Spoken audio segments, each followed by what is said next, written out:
Welcome to Chronic Combat Conversations, a live look at our best bets, picks, and predictions for every UFC event. With your hosts, TV Scouting MMA and the Guru back again for UFC Vegas 59. Thiago Maheda Santos taking on Jamal Sweet Dreams Hill, also known as UFC on ESPN 40. But before we can get into that light heavyweight title contender fight, we have a special guest in the building. Very, very special guest. 4-fight winning streak, won 7 of his last 8. A 2-time Dana White Contender Series contestant, coming off a bittersweet victory because Dana White was on roid rage and had to send a message to the rest of the season. Had nothing to do with our guy. Welcome to the show, Dennis the Buzukja. Thanks so much for coming here, buddy. Thank you guys for having me, man. That actually has a good ring to it, the Buzukja. I always thought about it, but I didn't know. You said it pretty good, though. I appreciate that, man. I think, hey, listen, I'll take just like a little bit of credit, man, for that. No problem. You know, a little 5% finder's fee. Nothing big. We'll work out the You're always angling for nothing. Oh my goodness, bargain, man. No problem. But seriously, thank you so much for coming on, man. You're just you're a fucking savage, dude. You put on an absolute fantastic fight, more than I could say for your opponent, which, by the way, I heard plenty of fucking weirdos on him. I mean, he's a savage wrestler. I don't want to take anything away from the guy. Dude's an unbelievable wrestler. But I mean, to me, from everything I saw from you, circles around the guy, bud. Yeah. Thanks, bro. Thank you. Hell yeah. We get down to business here. I mean, we saw you bet a little money on yourself there in your Contender Series appearance, right? Do you bet fights often? I have been a lot more, honestly. I hope I'm not becoming an addict. Welcome to the family. Fun, yeah, I'm a degenerate, bro. Listen, then you belong on this show for sure, man. Yeah, I mean, I don't even not sure how much you want to talk about it, but your boy Charlie, man, I love Charlie. I'm sure you got love for him too. That was a tough fight, man. Brutal, man. So I pulling for him. I'm glad to see he's okay, and you know, I'm rooting for him. Would love to have him on the show too. So shout out Charlie. I know he'll be back. Yeah. It's just, bro, live by the sword, die by the sword. You know, it kind of pissed me off the whole way this whole shit went down. You know, like, you know, he's a better fighter than that guy. It showed. He's a better fighter. Charlie's a beast. You know, he was ragdolling the guy, and it just pisses me off. You know, because like they only care about excitement. They don't care about it's like they don't care about skill anymore, man. And fucking. You know, Charlie deserves to be in the UFC, and if it wasn't Contender Series, you know, like the whole psychology behind Contender Series with the fighters, it throws everyone off. You know, like if it was a regular fight, I say regular fight, you know, because it's what's at stake and what they want. So, you know, Charlie could have just been a little bit more patient, picked his shots, and finished the fucking guy. But because it's Contender, you know, they want the crazy action and excitement and go for the kill right away. You know, you're in a shootout. And it's 50-50. Whoever gets caught first is going to go down, you know? So it's like, it kind of takes it makes it exciting as fuck. Don't get me wrong. If you have no skin in the game, you know, but like, it hurts to see, like, Charlie got knocked out. Yeah. And then they put the camera on Charlie's family. I was like, what the fuck, bro? That was not classy at all. I think they thought it was the other family, but just brutal. I hope that's what just wrong. Yeah, really not right of the UFC. But it is what it is, you know? Yeah. I bet my whole show money on myself. Just being a complete savage. I was like, fuck it, all or nothing, you know? That's awesome. And then it paid off, thank God. I tried to roll it into Charlie. But you know, the money is nothing. It was just kind of like a spiritual extra push for Charlie, you know, in my head. That's how I thought of it. Mm-hmm. But it is what it is, you know. No, yeah. So more about you though. We've seen you training closely, right, with guys like Aljamain Sterling. Are there any other training partners in your camp that you work closely with, like on a regular basis? Marab, definitely a lot. Aljo Marab. We got another guy, Anthony Delemy. He fought May, I think it was May, in Ring of Combat. He made his pro debut. He knocked the guy out in the first round, like flatlined him. We got another guy, Damien. He's fought at CFFC a bunch. He's, I think, 3-1 now. Great striking. He's really good. Those are really, and Steve Lee. We call him the manager. He's like the manager at the gym. We work a lot with him. He's like a great training partner, drilling. some guys at jiu-jitsu with Sarahs, you know, like some of the higher rank guys, like the brown belts and black belts I work with. Who else? Is there anyone else? No one is coming to mind else in particular, like that I work with a lot. Nas, I work with a lot. Nazim Sadikov, he's fighting on Contender in 2 weeks. Oh, nice. That's really it, bro. I can't think of anyone else too much that I work with like on a daily basis. Those are my guys. You know, I have certain guys like on certain days, like my grappling days, I have my certain guys. My boxing days or striking days, I have certain guys. Right. I tailor my training sessions around like myself because this is my Okay. my everything now, you know. I don't just do like the classes like everyone else. I get what I want to focus on. I get the guys, certain guys that's their like strong suit, and I work with them specifically, if that makes sense. What do you like training the most? That's a good question. Honestly, bro, I love everything. You know, it depends. That's a Like good I'll answer. have my moods. You know, I'll go through like a phase where I'm like in love with the striking. And then I'll go through a phase where I'm in love with just like pure wrestling, like feet to floor wrestling. I'll have my jiu-jitsu moves. I'll have my strength and conditioning phases. I'll have my phases where I love going on runs. Like that's what I love about the sport. Cause like boxing, you know, cause I wanted to be a boxer at first. That's where I started. So it got boring, you know. Not saying that it got boring because I was so good at it or anything. No way I'm saying that. But like just hitting, it was either hitting the bag, hitting pads, or run, or shadow box, jump rope. It was like the same thing. MMA, it's like you got wrestling, you got jiu-jitsu, you got striking, boxing, kickboxing, strength conditioning, cardio. It's like there's not even enough time in the day or in the week to do everything. So Right. I fell in love with MMA, man. It's really, I love the whole everything about it. I truly think it shows in your style because you're so comfortable going wherever, and I think it shows in your. I mean, I say patience, and I say patience with respect. Your patience, your diligence, the way you pick your strikes. Like you're not out there in a firefight. You're not out there in a street fight for no reason. Right. Like you seem like you're an obviously intelligent guy. You seem like an intelligent fighter as Thanks, well. bro. No, Thank you. Yeah. I'm So not I that guess- intelligent. Don't compliment me that much. Bro. There's not much in here. we didn't get to your bets yet, so we're not sure. Right. Yeah. So hey, I mean, I'm gonna kill that whole statement right now. I mean, it's only appropriate. We're on chronic combat conversations. So I guess the real question here is, you know, with cannabis now being legal in New York and commissioners kind of loosening their stance a little bit on smoking, like, do you partake yourself at all? I believe it or not, I don't smoke and I don't really drink like that. But Okay. not for like any reason. It's just really never been my thing. You know, like I don't know. I don't want to say I'm like boring. I'll have fun, No. and trust me. There's been times where I got really drunk. You know, and I will drink. It's just not like I'm not like a recreational smoker or, you know, like 9 times out of 10, like I'll pass the blunt, like I'll turn it down. I don't, you know. Right. But there's an occasional time, like every now and then, like honestly, Blue moon.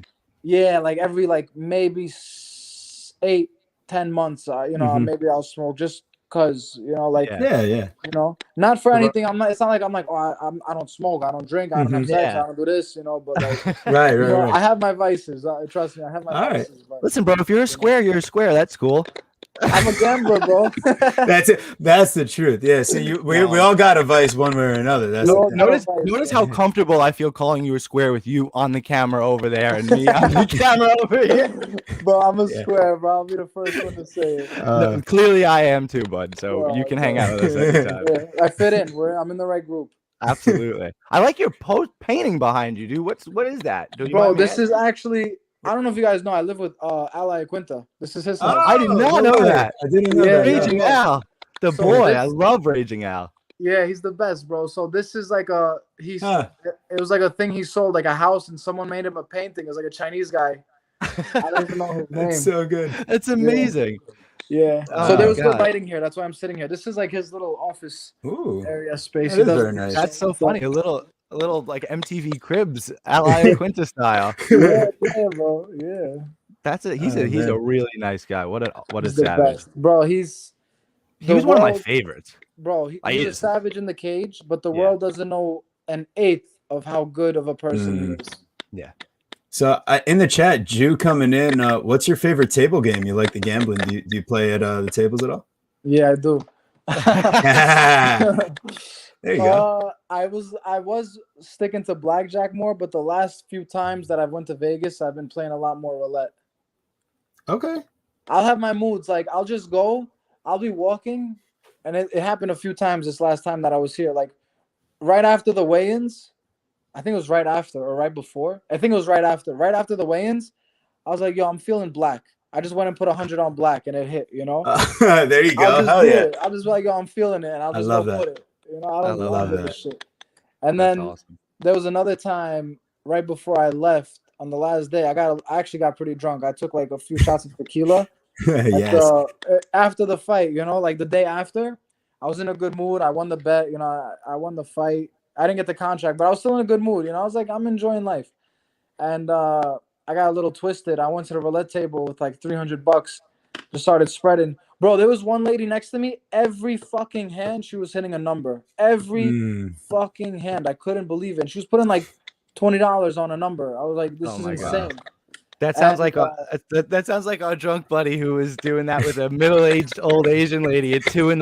in AC. Same just idea. hitting. She was just hitting. She's crazy. She's hitting everything. Everything. And then he's in that, like, he's literally, I mean, he's zonked, but he's in that zone where he's Bro. hitting too. And they're like, I'm like, what is happening right They're now? just It was vibing off each unbelievable. other. Yes. Exactly. Oh, that's so sick. I can't relate. That never happened. Yeah, he was up like $3,000 or something. We had to leave him at the table because we're standing there with our dicks in our hand, like, what the fuck are we gonna do? It's 3 a.m. We're tired. We lost all our money. Yeah. And meanwhile, he came back to the room. He's like, yeah, I lost it all. I'm like, Yeah. Of obviously. course, yeah, that's how it goes, bro. The house always wins. That's Yes. it. But hey, I mean, Without without further ado, we're hoping the house doesn't win this week because it's time to break down some fights here, and who better to help us than Dennis Buzukja? So the Buzukja. Let's go. Here we go. So here we got our stats layout. So we'll slide over the side here, and you can see a little bit of what we got going on. We like to bring up, some statistical analysis. We'll also get down into some fight styles and everything like that. So we got nitty gritty. That's it, man. We got Thiago Santos versus Jamal Hill. Ooh, man, I'm excited for this one. It's minus 275 Hill and plus 230 Santos. I just come away thinking at this point, this is Jamal Hill's time. And yeah, I mean, Santos, if this was the guy from even 3, maybe 4 years ago, I would say Hill better be extremely careful. Especially, defensively, he's not quite as sound as you'd love to see, but man, I really think Hill's got this one in the bag. So I'm going to be playing him, and actually already did. I'm with you on that one, brother. I got Hill as well. Hell yeah. What about you, Guru? Yeah, I mean, Hill seems pretty straightforward here, and the line kind of tells you that at nearly minus 300. Some of the interesting things that you could say about Thiago Santos is his L's have only come against the absolute best at the top of the division, right? John Jones, Glover Teixeira, Alexander Rakic, and Magomed Ankalaev. So those are his last, that's him losing 4 of his last 5. That's brutal. And then the one thing I do want to throw out there, right, if I have to play devil's advocate, is that Thiago Santos is heavy with the kick game. Jamal Hill, very flat-footed at times, right? Heavy on that lead leg. Kick that leg. Jamal Hill also keeps a low guard. Maybe fake and go with the high kick, right? Maybe, possibly. And he channels back that 2018 Thiago Santos. I mean, the dude was just an absolute. I mean, the UFC posted a little, clip of his knockouts, all of his knockouts. The dude was so freaking scary with his just rushing forward power and aggression.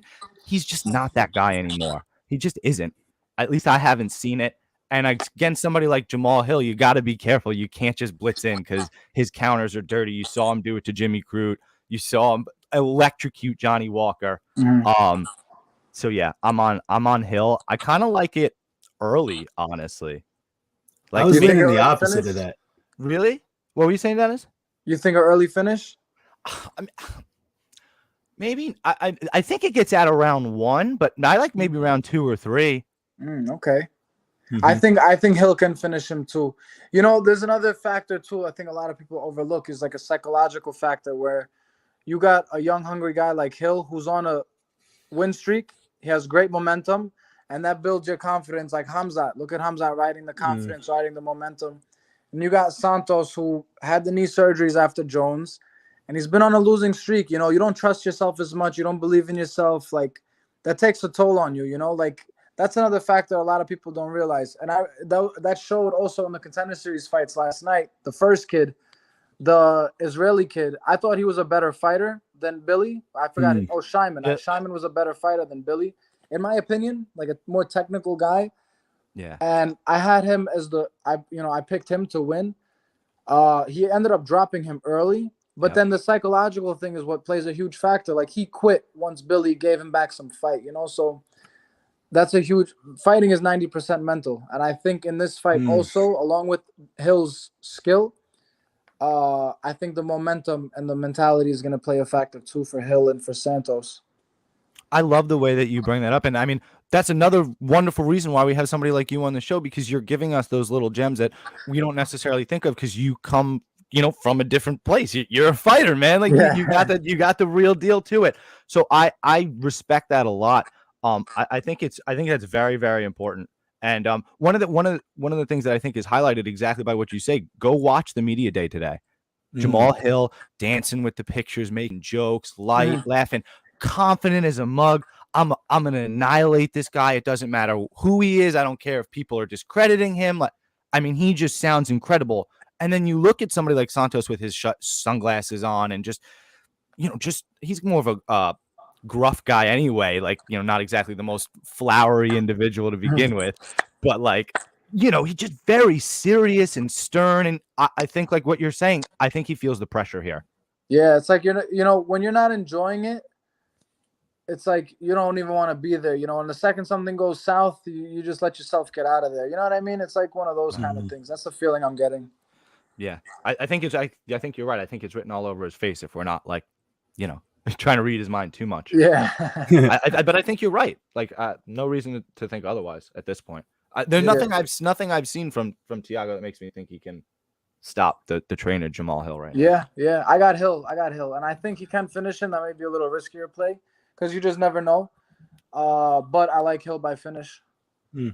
Okay. I can vibe with that. I think it happens a little later than earlier.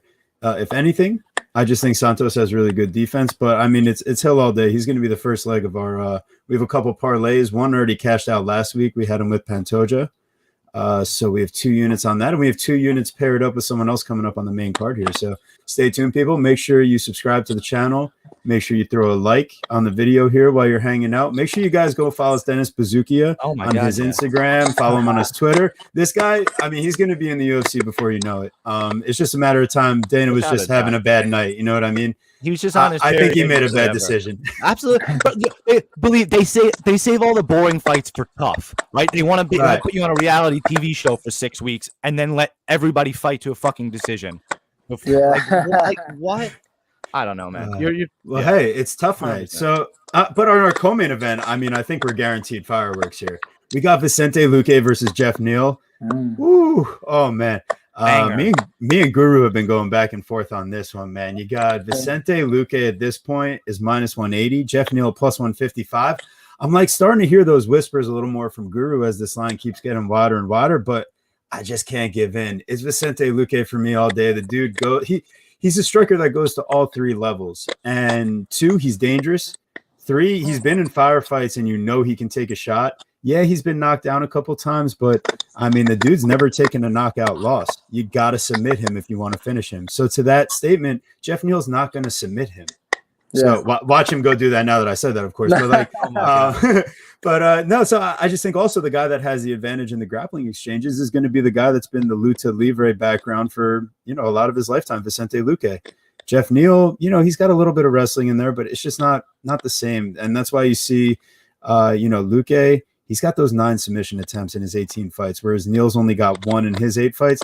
I think, you know, Luque is just much more well-rounded all around. I don't know that I'll be playing that -180 money line, but what I think is that this fight's going to be a banger, super close. And I see that fight goes the distance was plus money, but so is that over 2.5. And it was only a 5-point difference. So I'll take that over 2.5 just in case. Normally I don't do that, but +105 instead of +110, that's a couple of units right there. I like that a lot. Yeah, we may not agree on the side, TB and I, but we certainly agree on that prop. I like the fight goes the distance as well. I'm not sure what's up, Mushroom. Oh, Hold up. what's his Twitter? Yeah, Dennis, give out your Twitter, bud. Dennis, it's my name, Dennis Buzukja. There you Okay, go. so here we Very come back. complicated. It's all one word instead of the space in the middle. So Yeah. that's the only difference on his socials. That's how you There find it it. is. So I mean, I lean Jeff Neal at the moment. I like that dog money. It's really enticing to me. I think the fight is closer to a pick 'em. So when I line it that way, and I can get again a much better price than a coin flip price, that's kind of where I start to lean. He just got washed by Bilal literally 4 months ago, 3 months ago. I mean, so that to me is him just trying to get right back up on the horse. You know, he's not, that's like somebody, I mean, maybe Dennis can attest to that. Like, that's not somebody that's like drilling something specific. He just kind of got right back into camp. So I think that's an interesting point as well. Jeff Neal. Oh, yeah, there you go. That's it. Thank you, Daz. Jeff Neal, one of the other things I think is super interesting, and it's one of the things I discounted last week again with Alex Morono versus Matt Semmelsberger, is the striking defense and how important when we see a statistical number like 62%, 63% distance defense stand out. When you see a number that high, and then Jeff Neal has not fought any schlubs. Like, he's fought a high level of competition, basically equivalent to where Vicente Luque has fought. They've all fought the same guys. It's like they're Eskimo brothers. They literally they just have the same competition. It's very interesting in that respect. So that's why this fight does make a lot of sense. But when you see somebody like Jeff Neal with such a high level of striking defense, and you see in reverse the classic Vicente Luque, he gets pieced up every fight. He doesn't move his head. He's a savage. Like, he's just a beast. Like, he just wants to be in a dog fight every time. So while you're going to say inversely, Jeff Neal's going to give Luque the fight he wants, I want to say that Luque is going to give Jeff Neal the fight he wants. So I like the power punch. I'm going to take the power punch over the guy with more durability. So your guy has the durability. My guy has the power. I'm going with Jeff Neal and the dog money. But Luque's a beast. I took him versus Bilal, and that was a mistake. So Dennis, what do you think, bud? I feel like I'm cutting in and out. No, I hear you perfect. You're Okay, good.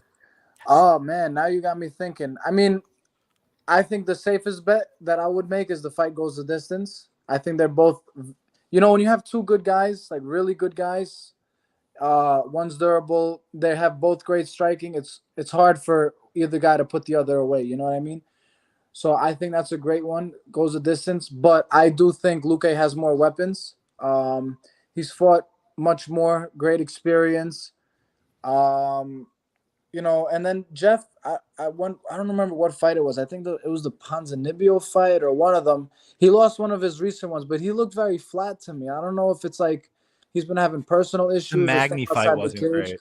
I don't remember which one it was. It was one of his last ones, but he looked very flat. Maybe it was an off night. But in the beginning, he was sharp. I don't know. Maybe he lost his hunger. I remember reading some stuff about him getting arrested because of some stuff. So maybe there's some external factors that throws off your training. I don't know what it is. Maybe I'm looking too much into it. But Luque has a lot of weapons. I like the grappling. If it goes to the ground, which he can take it to the ground, it'll favor him. The striking, I think, is Luque has great hands, man, but so does Jeff Neal. So I'd say they're maybe around close to even on the feet, but then Luque has the grappling advantage. So just statistically, based off that, I would have to give it to Luque, and off of his experience fighting high-level guys. Yeah, 18 UFC fights to 8, so it's a large level of competition, a large level of experience for Vicente Luque there as well. Right. I don't hate it.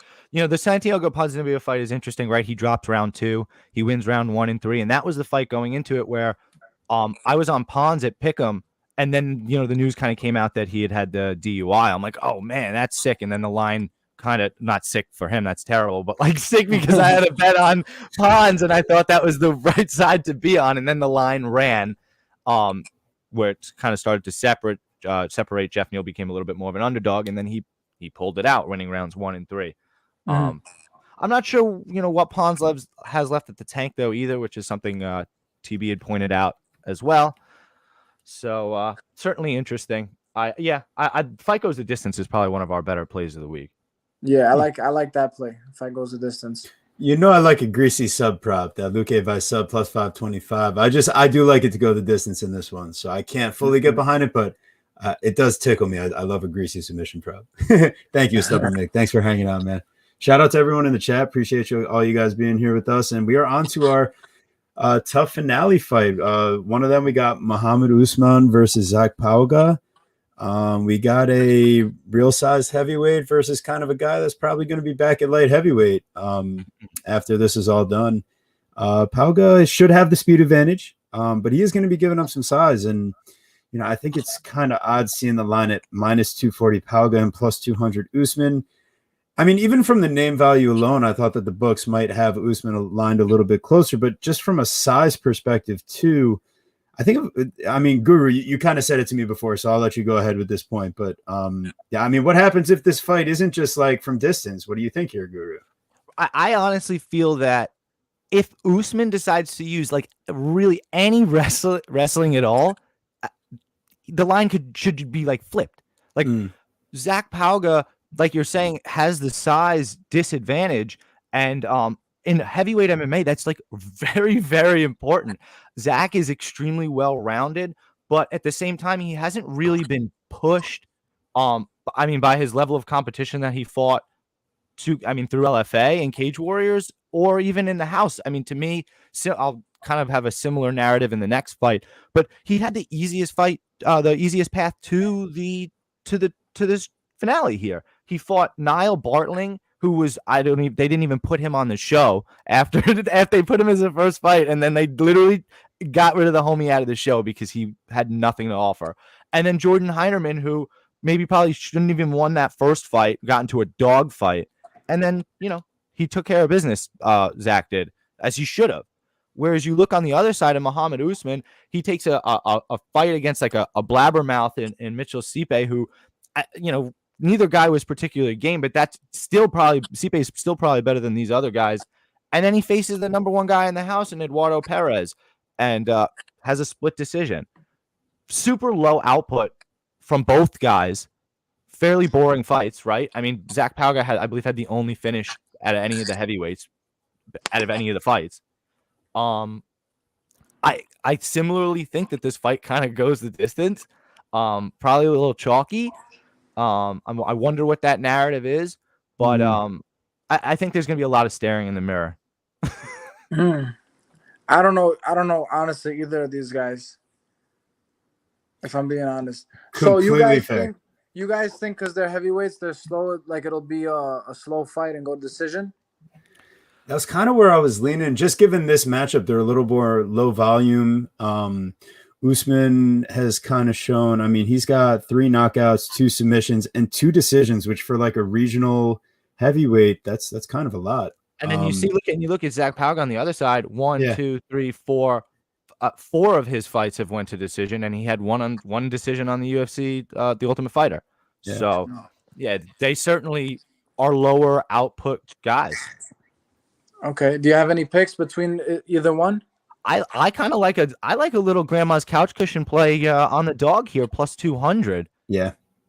I heard a lot of people liking that play. Okay. And over 2.5 minus 120. I want to see what the fight goes the distance drops at. If the fight goes the distance is plus money, that's probably a unit. Yeah. Okay. Interesting. Yeah, that's the thought. Listen, Usman would have to. You had either one of these guys has to come out like a house on fire. You know what I'm saying? Like they'd have to come out and really push the pace against the other one. And I'm not sure if either one of them necessarily trusts their cardio or wants to disrespect the other person's power like that. Like I just think that they are kind of more tentative, especially in that smaller cage. That smaller cage could push the action there too. Very interesting. It's a good question. But they're kind of used to it though. They're used to the Apex because that's where the Ultimate Fighter takes place in the Apex. So I actually think they'll feel fairly comfortable there. Yeah, I mean, I think we gave them a proper breakdown. It's time for our next Ultimate Fighter fight. We got Brogan Walker, Brogy Bear versus Juliana Juju Killer Miller. Yeah, I mean, this one should be exciting overall because I think Brogan Walker is going to look pretty solid in the stand-up. Miller is kind of one of those like not Priscilla Cachoeira zombie-like, but like just kind of like I'm a grappler zombie-like, where it's like come forward and you're just throwing those combos to try to get to those clinch positions. But when she gets there, it's more body lock and looking for trips. So I think someone like Brogan Walker should be well versed enough to kind of stuff the majority of those takedowns. Unless Miller's, a lot bigger than I'm expecting. I do want to see face-offs here. And also Miller is a very skilled grappler, so I don't want to put it past her to pull something off. It's just seeing her slide, now, minus 120 Miller, it's starting to come back, and Walker plus 100. I'm really not rushing to play either side in this fight. And the over 2.5 sits at minus 390. If anything, I think in the women's fight, I'd be more tempted to sprinkle like the under 2.5 at plus 295. Because Juliana Miller by submission is definitely a legitimate pathway for this fight to go, and I don't think it's I don't think it should be at a plus 300 for that to potentially happen. But I don't think Brogan Walker finishes Miller, so that's why I'm once again not rushing to play that. This is one of those ones I want to see who's going to win and get in. I don't need to bet every fight, but does that mean I'm going to find a $5 prop before the fights get started? Yeah, I mean probably. I'm a degenerate. It's what happens. Yeah, similarly, like this fight is very, very interesting. Juju, probably like a fan favorite of the season. This season was very exciting. Eccentric personality, right? Grappling phenom. I mean, she's really freaking good with the submissions, man. And then similarly, right, as I was going to say, I was going to make the analogy to the last fight. Juju had the toughest path to get to the card here. Right, she faces Claire Guthrie, who was the #1 pick, right, and somebody that she had lost to via split decision, or it was a unanimous decision actually, but it was a wonky decision. So she has to beat a girl that she's already lost to, which she does, and then she faces another scrappy, long, rangy kickboxer in Catherine Neal. Meanwhile, you go to the other side, and you see Brogan Walker, who has the higher level of competition with a win over Miranda Maverick and losses to Pearl Gonzalez and Erin Blanchfield. But at least on her time on Tough, she wins a majority decision versus Hannah Guy in a fight that absolutely should have seen a third round. Those first rounds of the Tough fights are only 2 rounds, and if it's split, they go to the third round. And it was a majority decision. So one judge obviously had it for Guy. I mean, they absolutely should have went to a third round. So that's poor. And then she beats Laura Gallardo, who's a great fighter, keep in mind, but she was the alternate, and she's not proper for the division. Like, she literally is a strawweight. She's, so she's not really. She took it because it's a great opportunity. She's an alternate. One of the girls couldn't be on the show anymore, and she jumped in. So she fights somebody severely undersized and gets a unimpressive decision win. Okay. Juju Miller, you hear her talk, like it literally like it gives you goosebumps. If I know anything, she's good. She's a fucking dog. She's a scrapper. Like, she's gonna fight for your money. So yeah, I agree. I kind of like it more coin flip pick'em. So to see Juju as a slight favorite, I don't necessarily love it, but I'm on Juju here with my money, and she might get that sub, and even if she doesn't, she might just fucking. She's gonna fucking fight, man. That's for damn sure. So the way I see Brogan winning is like, I mean, she's gonna have to dance for 15 minutes and jab and move, or you're gonna have to lay on top of her and not give up a submission. Like, she's sketchy. Juju is a sketchy beast to deal with. But it's been way too long since we've heard some Dennis, so I'm gonna shut up. No, you're good. Honestly, I don't know this fight either. I never even heard of these two. No, you're all good, man. So to my point here is I texted Guru early in the week because he's talking about Juju's personality. I'm sitting here going crazy, and Juju just kind of sounds like one of those like, oh yeah, I collect crystals and this is what this one means, or like, oh yeah, I'm into like witchcraft. You know what I mean? Like, she gives me some of those vibes too. So she's like Ricky Tercios, but a chick. Holy fuck, this bitch sounds crazy, bro. Yeah, she seems super cool and everything too. But yeah, I mean, I think without further ado, it's time to get onto our big weight bangers here, right? We got Augusto Sakai versus Sergey Spivak. And man, I love me some polar bear. Sergey Spivak, as one accomplished grappler out of Extreme Couture ever since he kind of came over to the States. He's been looking a little bit better physically. And just kind of like with his game plan overall. What I will give you a pass on, my dude Polar Bear, is getting knocked out in round 1 by Tom Aspinall. That kind of just happens. But you see him come back out against Greg Hardy, and he takes a couple strikes, and then boom, gets right down to his game plan, ground and pound, smash. Another guy that looks like he has some smashed confidence is Augusto Sakai. And I don't blame you, man. You get in there, over him, he's able to get on top of you. We called that one the wrestling, the ground and pound. He ends up working it to him as the fight goes on. So the fourth round, not great. Or no, fifth round even for Overeem. But then Rosenstrike, he just lands that killer left hook and just puts down Sakai. And he comes out at the buzzer. And the next fight, he comes out and he gets through the first round with Tuivasa. A lot of clinch work, which that doesn't bode well against a guy like Sergey Spivak. So then round 2 comes around and Tuivasa just unloads on him. So you see Sakai, one of those guys that, now it's been a couple times in a row where he's been, the Overeem fight, he didn't go out. It was the ground and pound. It got stopped well. There was a cut. It was a good stoppage. But those next 2 fights, man, he really goes down hard. And I can't imagine, even with the switch to American Top Team, that Sakai he's gonna come out with better cardio. I think this time he'll come out in a little bit better shape, and I think he'll have slightly better initial takedown defense. But I just think at some point, and over at least two out of the 3 rounds, because Spivak doesn't need to win on the feet, but I think he could because of the threat of his wrestling. But yeah, I think Spivak, whether or not he finds a finish here, minus 245. We already kind of threw him in a parlay earlier in the week. So Sergey Spivak and Jamal Hill, that was another 2 units. Fire away. Yeah, not much for me to add personally. Like you said, we already have a play on it.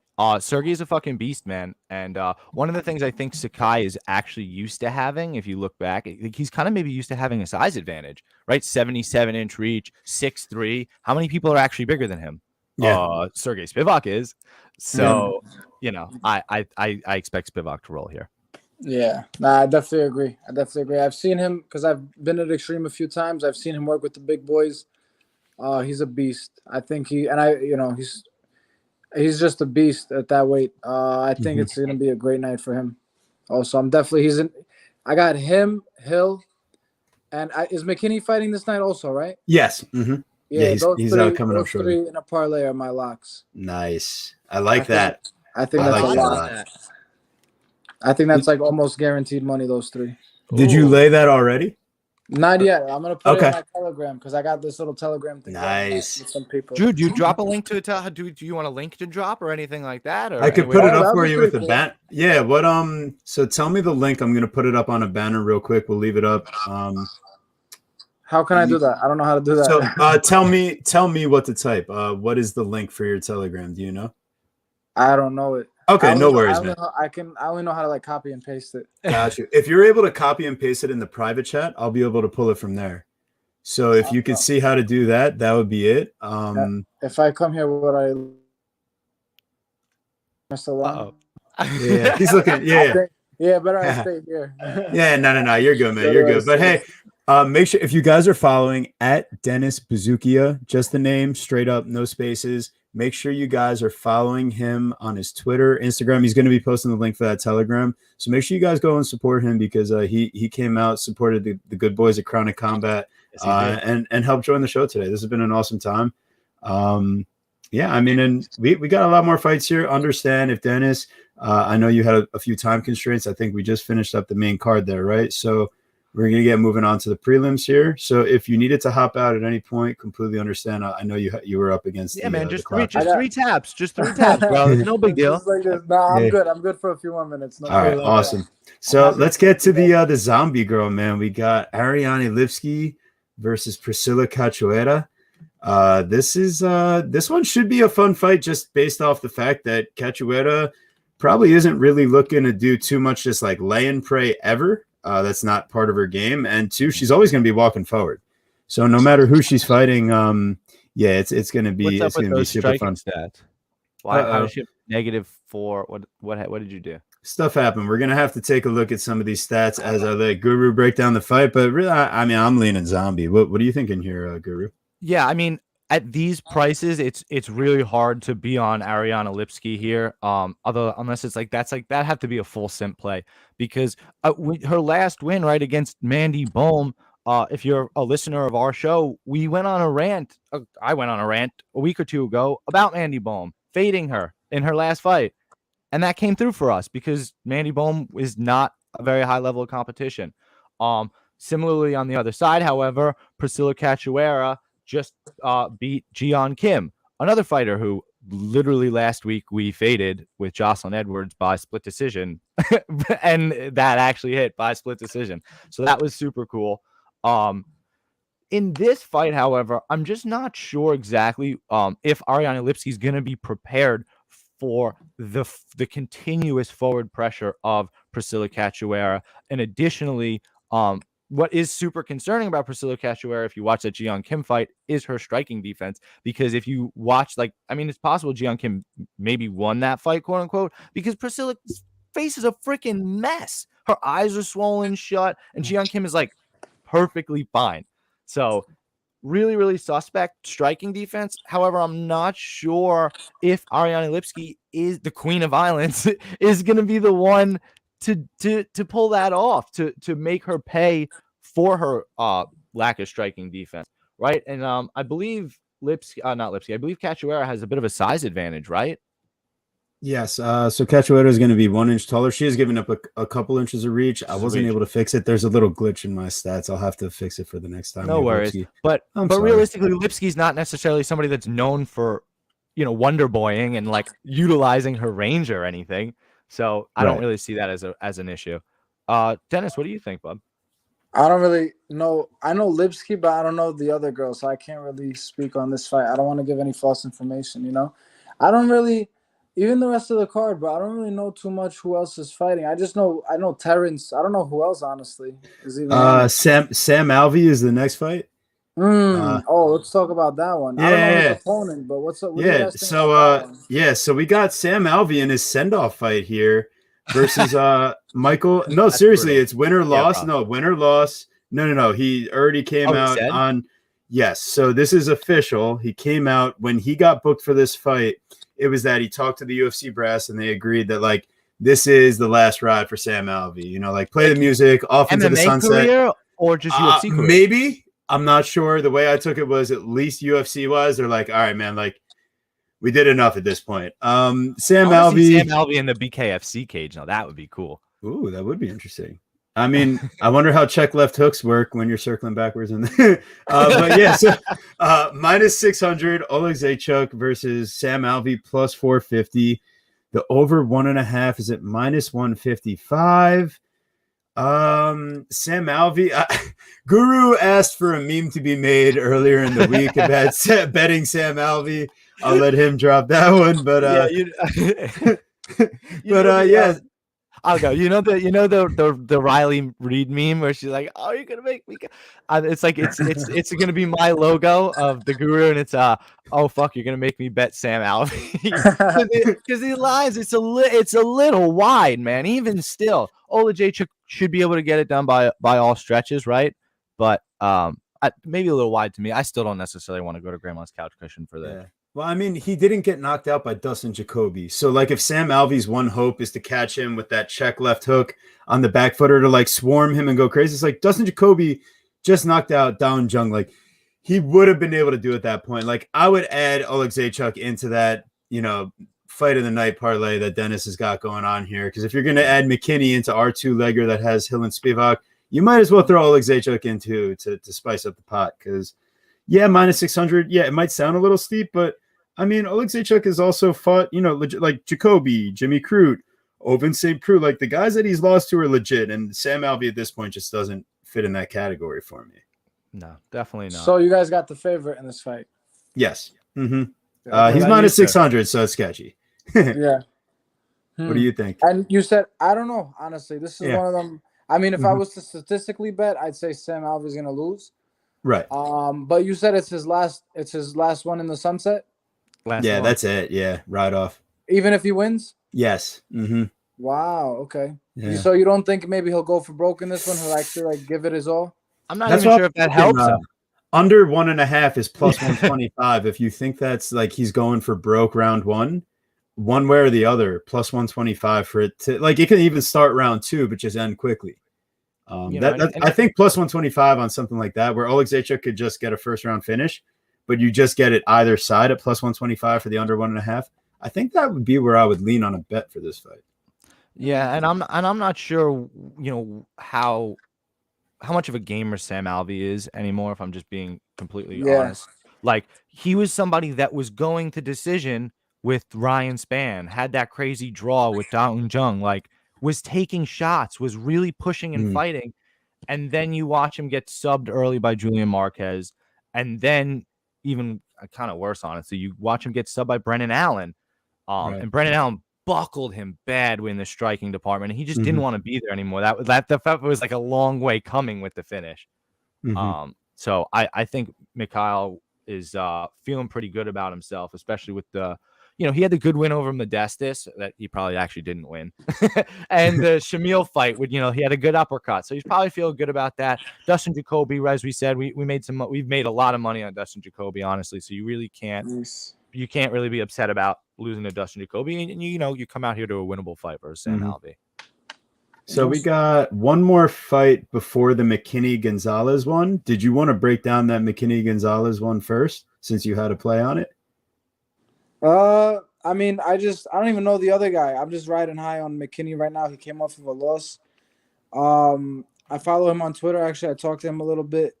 I think he's just hungry for this one right now. I like his style. I think he has that killer instinct too. I like him. I got him in the lock. I wouldn't play him straight because obviously the odds are ridiculous. But I think he can do his thing with those other guys. So you kind of maybe like him in a little violent spot, like just by finish? Yeah, I was thinking about maybe the finish. I wanted to see the odds on the finish. What is that? Yeah, it still hasn't dropped on our books yet, unfortunately. Those fuckers. I kind of like the sneak. I think if there's a greasy submission prop to be played, I think this is the fight. Yes. If McKinney's submission is over plus 200, that's an auto play for me. He's got 7 subs and 5 knockouts. Gonzalez did get knocked out by Jim Miller, but I think, worrying about the grappling a bit, like McKinney seemed like he learned a little something from that Dober fight. And I think the UFC is kind of like, hey, we're really sorry that the Dober fight played out the way it did, but thank you for stepping up on short notice. You're like on the cusp of the top 15 and Eric Gonzalez is like, not really. So I think this is like let's get you another highlight reel finish. And then McKinney, maybe he gets another like top 15 type of matchup like he did with Dober for his next one. But I think they want to get him back on the horse here. Yeah, I think so too. That's what I'm feeling too. Yeah, I mean the Ghost Pepper is a beast, man. Eric Gonzalez is no slouch.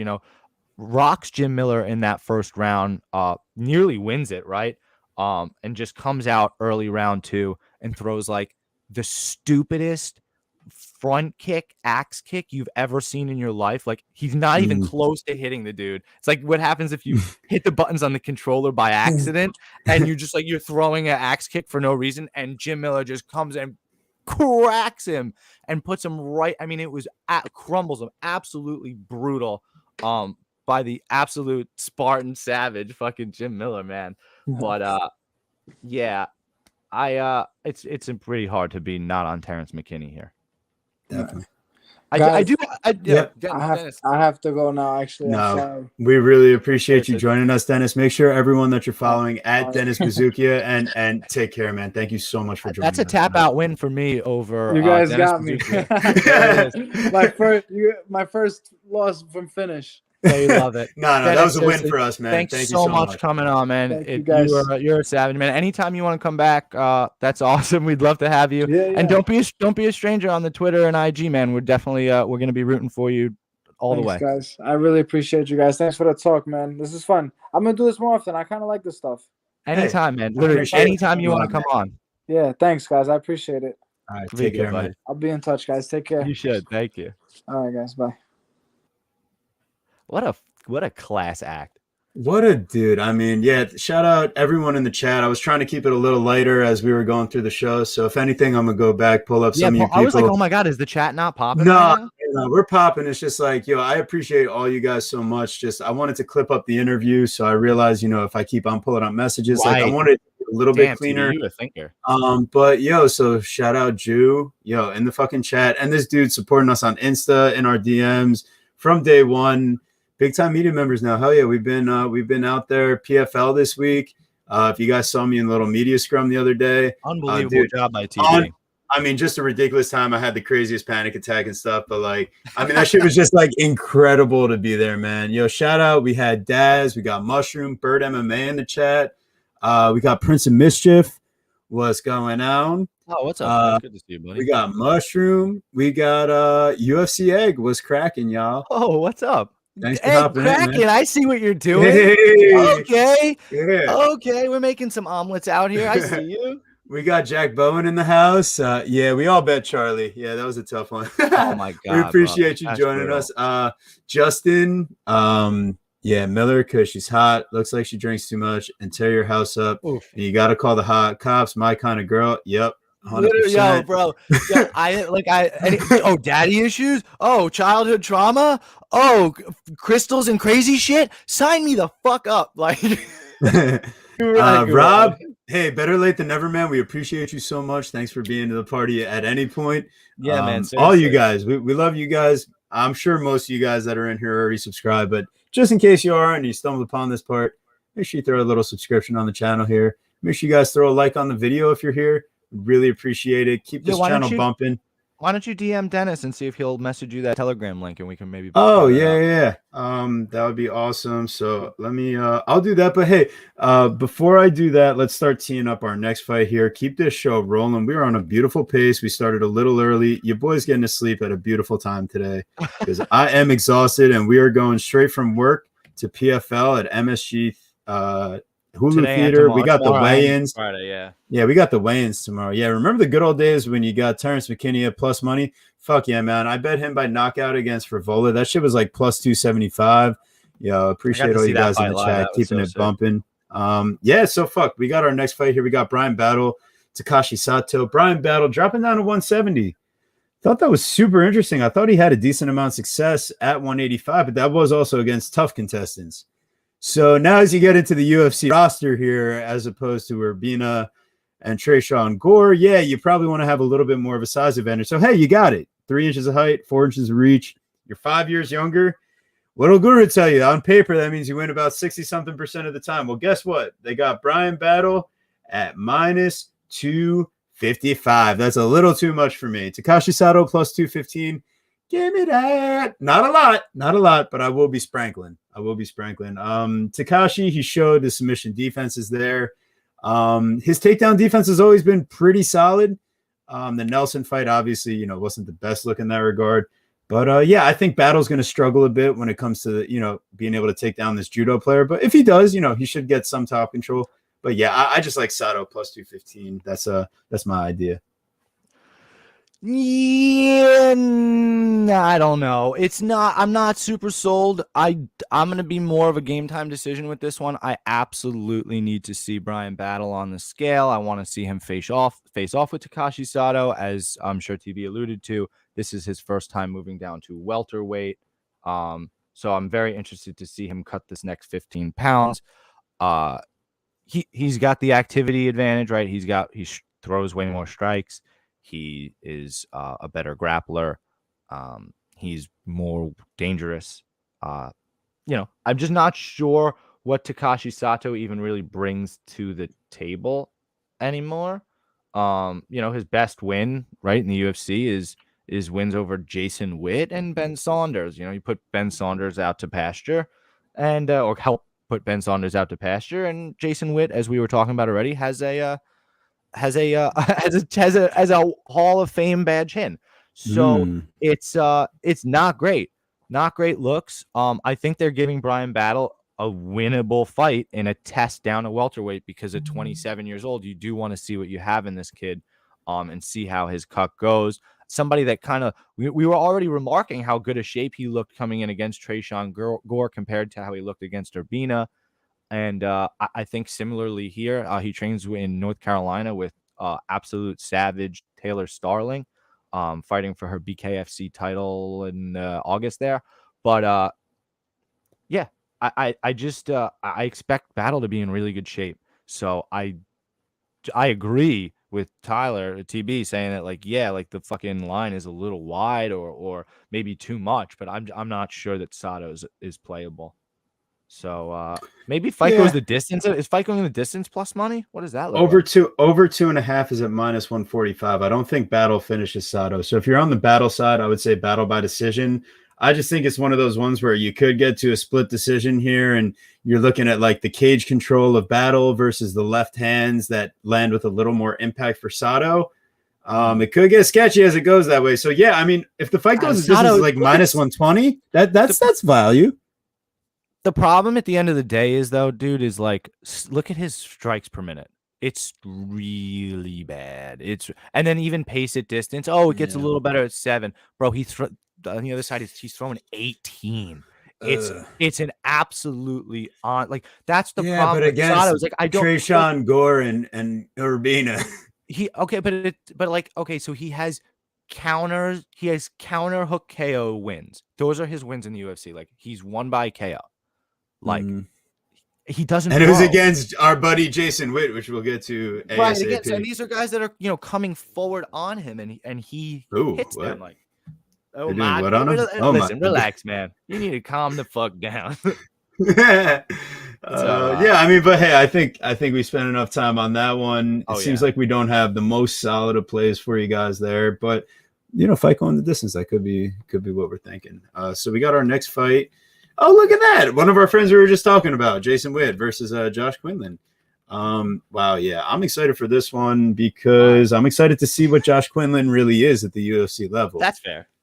So the question is, you saw Dana White Contender Series Season 5, Episode 2, coming out, first round knockout for the first time since his pro MMA debut, getting a first round knockout, Josh Quinlan. What do they find out?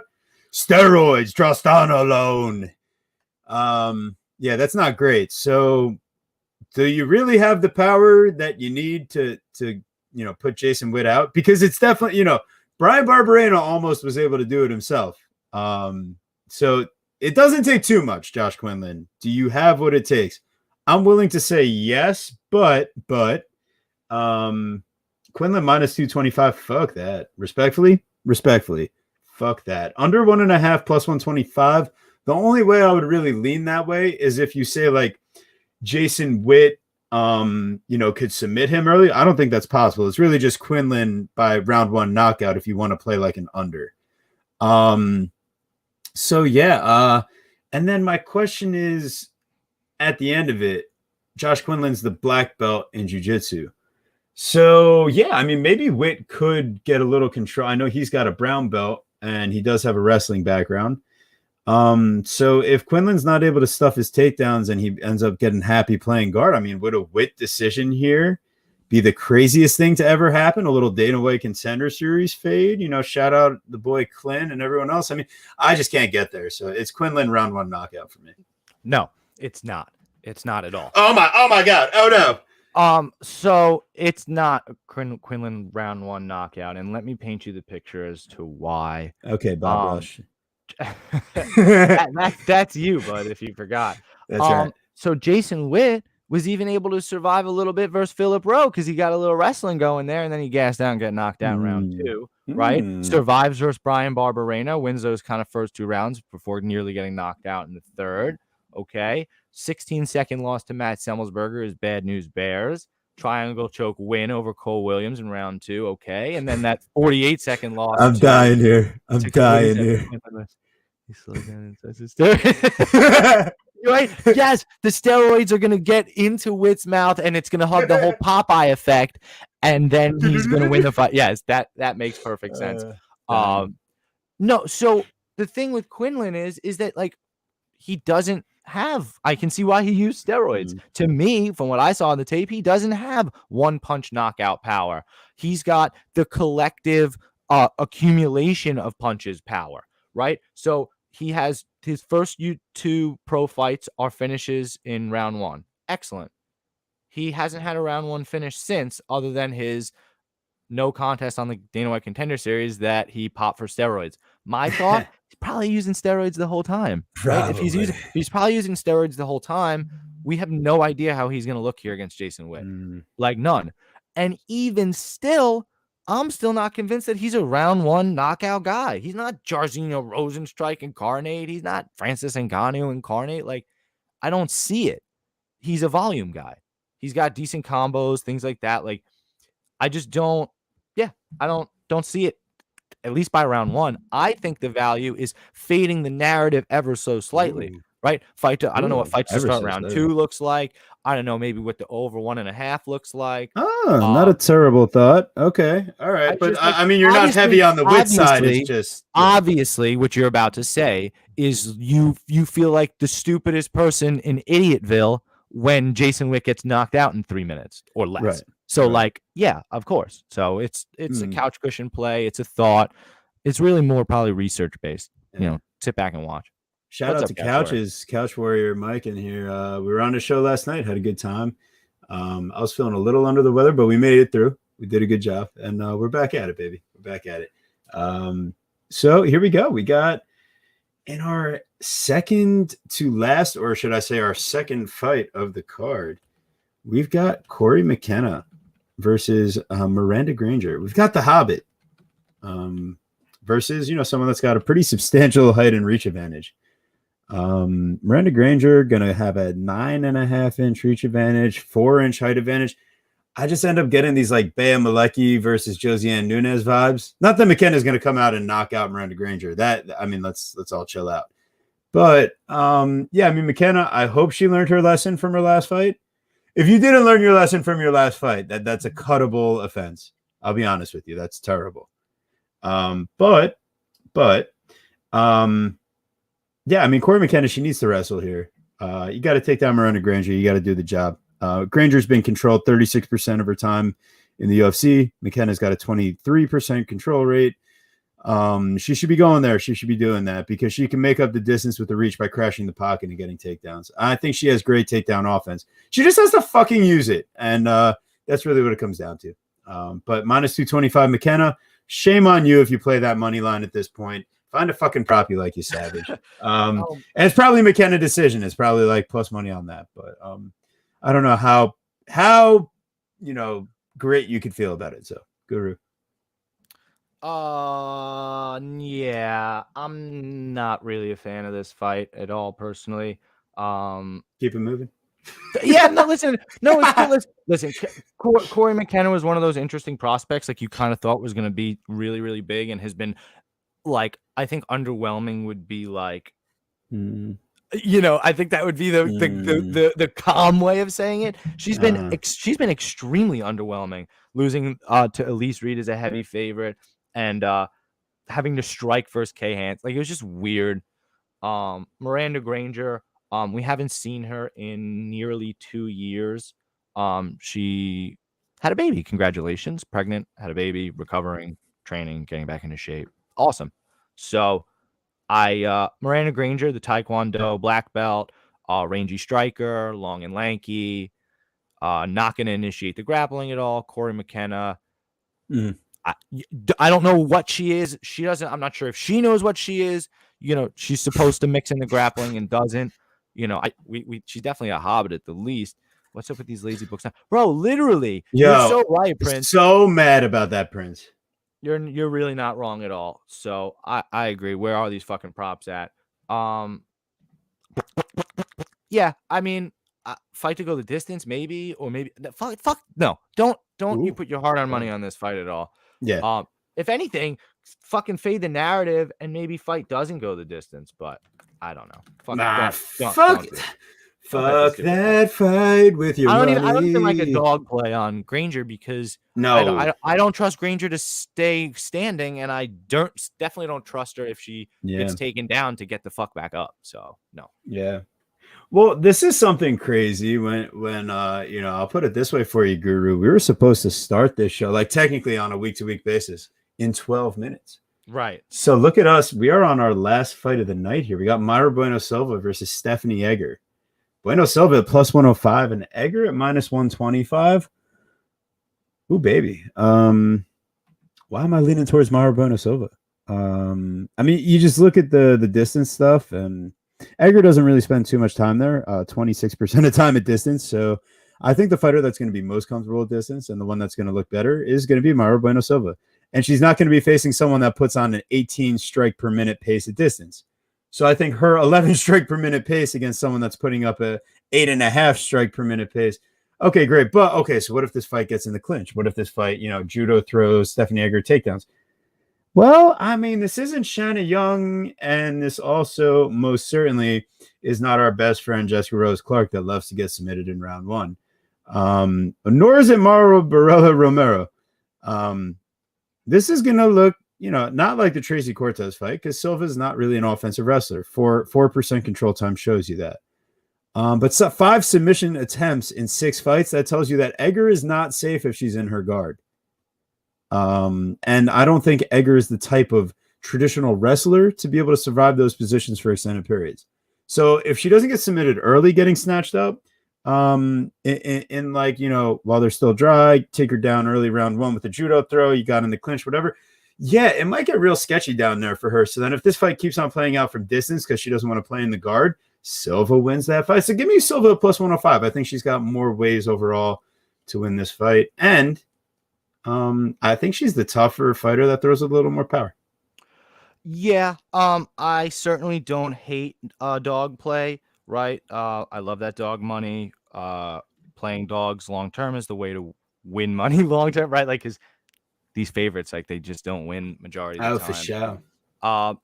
The concern that does lay me off a little bit, right, is if you look right, you creep down over there to the right and you look at Mayra Bueno Silva's opponent control percentage, it sits at 36%, which is really, really bad for somebody that, is attempting no takedowns, really wants no part of the ground.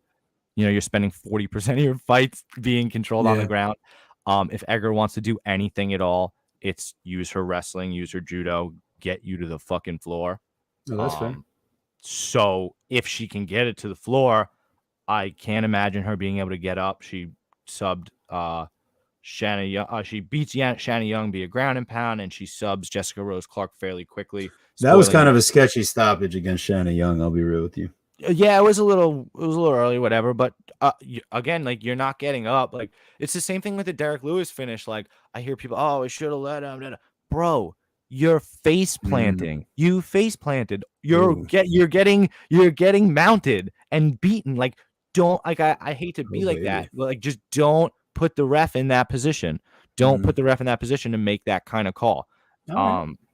So I respect that. So I like Silva at the dog money, but I don't fucking trust her at all, because she one hip toss, to open up the round, one running forward and throws herself out of position, and she's going right to the ground.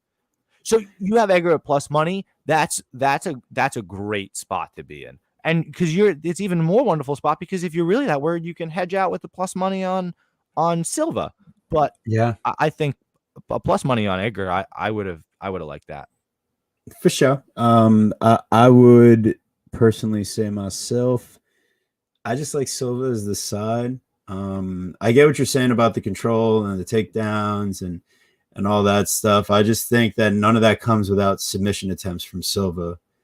And it's a matter of some of the fighters she was able to face have a little bit better top control and pressure, I think, than Egger does. I think Egger's a little bit more sellout for the finish type and can put herself in a bad position here or there.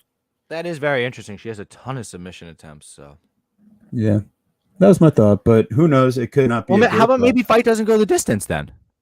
Maybe fight doesn't go under 2.5 plus 175. Because if Egger gets a finish, she could be getting the sub or ground and pound. And if Silva's getting the finish, maybe she pulls off some sort of crazy sub. Oh shit! Oh shit! Point. Oh yeah. Shit. Oh, and Silva's moving up. Silva moving up. Oh, thank you for pointing that out. Yeah, I knew something was sketchy about this fight. All right, I'm off my dog side. Damn. No, Egger's gonna be bigger and the wrestler dog. Egger plus money is a fucking steal. Yeah, Prince, you're probably fine. Don't do anything about that. Yeah, you know what, that inside the distance at this point is calling my name. Now that we talk about it. Ooh. Okay, all right. Say my name when I guess is around you. Say, baby, I love you if you ain't running game. Say my name, say my name. It's a good thing I started singing like after Dennis left because I don't know if he'd come back. Yeah, so Prince is happy. Thanks so much, guys, for joining us in the chat. We really appreciate you. Had a great time with Dennis Buzukja tonight. Thanks so much Unbelievable. for coming in. Dennis the Buzukja. Yeah, he liked that. He did. Hopefully, he's we can see like a Tapology update come up soon and be like, Yeah. damn, that was us. Yeah, right. That would be sick. Hey guys, keep an eye on our socials. Keep an eye out. I mean, listen, I'm not gonna lie. I didn't like heavy research this PFL card. I can't really tell you who's gonna win every fight or anything like that. But what I can tell you, PFL 7 playoffs, MSG, Hulu Theater at MSG. We It's will be gonna there. be fun fights. Watch it on ESPN Plus. I know you're watching, UFC on there anyway, so you might as well just watch PFL too. We'll be there, Media Row. So keep an eye out. We'll have some interviews in the scrum post fight. Holy shit! Did you know this, TB? I'm actually looking at Tapology now. I was very confused. They definitely do. They have post limbs. There's fights after the fights. Oh wow, that's so weird. I know that's something that you've probably never heard of. It's like something they did in old school UFC. But they definitely have post limbs. Like there's after like the Anthony Pettis fight, there's still 4 more fights. Jesus Christ. So I guess because it's on the East Coast and they want it to be they want it to start at a later time. They're extremely low level fights. Yeah. So not gonna lie, my doggy's gonna be waiting at home, so I'll probably be skedaddling at that point. Uh-oh. Yeah. We'll see. We'll see how it goes. I might be able to be convinced. But anyways, yeah, PFL really sketchy these days. As far as betting, yeah, for sure. I liked Anthony Pettis as a dog. He's no longer the dog. So that makes me less interested in betting him. Amari Akhmedov is the dog. I mean, I think you can bet Amari by like round 1 finish, and like that's it. Maybe look to live bet the other way if he wins round 1 because he's got no gas. Yeah. Urban Mercier and Alex Martinez is probably the sleeper fight of the card. That's fucking really exciting. Alex Martinez is probably a nice value play as a dog. Just a super good up and comer, but OBA Mercier has literally like turned the PFL into his zone. I mean, he's just been an absolute savage in the PFL.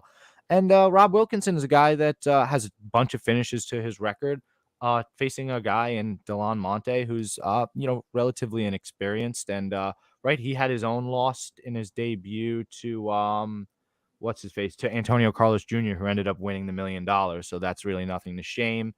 And then he wins a fight against Sorty, who's a decent fighter, but doesn't get much fight time with a round 1 knockout. So I kind of lean Wilkinson, but that, again, a really, really good fight ahead. Yeah, well, for sure. I think let's get out of here before 9, man. How about you wrap us up? Thank you guys so much for coming. If you're not already somehow following Dennis Buzukja, make sure you go follow him at Dennis Buzukja on Twitter and Instagram. My amazing co-host. Make sure you're following him. Did an unbelievable job interviewing the fighters on Tuesday at TB Scouting MMA, Twitter Verdict, Instagram Tapology. You can follow me at Guru Scouting MMA, Twitter Verdict, Instagram, and Tapology. Guys, we are not out of the water yet. We got Dana White Contender Series next week as well.